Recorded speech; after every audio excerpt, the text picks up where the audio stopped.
Kwa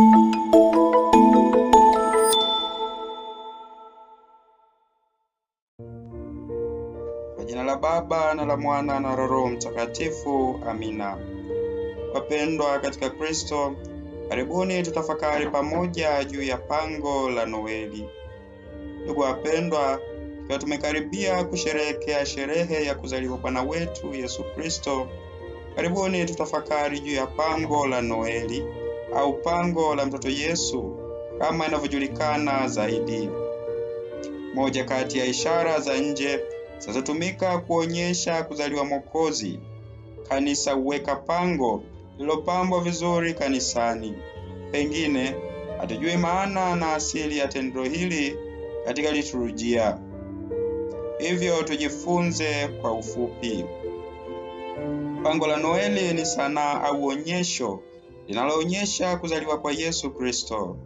Asili yake inatokana na desturi za karne za kati, hasa kupitia Mtakatifu Francisco wa Asizi, ambaye mwaka 1223 huko Gresio aliandaa pango hai kwa kutumia watu na wanyama ili kuwasaidia watu washiriki kwa karibu zaidi tukio la usiku wa Noeli.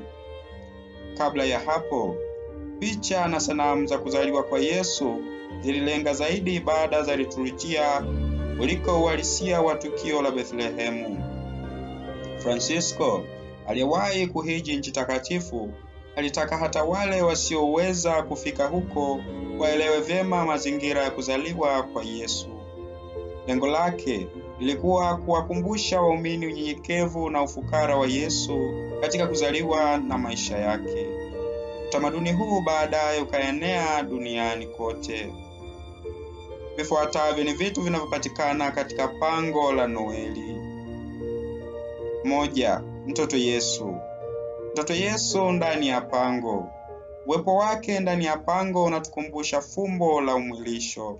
Yesu anayejitoa kama zawadi kwa ajili ya wokovu wa wanadamu. 2. Bikira Maria akimtazama mwanaye. Bikira Maria mama wa Yesu, ambaye pia ni Eva wa pili. Kupitia yeye wokovu dhidi ya dhambi na mauti unafika duniani. Kitu cha 3, Mtakatifu Yosefu.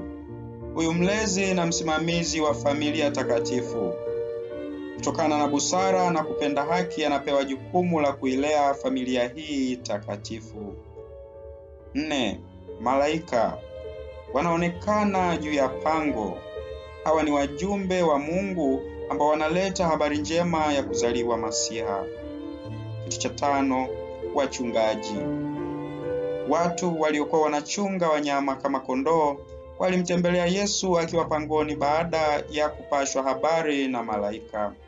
Wanaonyesha ni kwa namna gani Mungu alivyo karibu na watu wa kawaida. 6.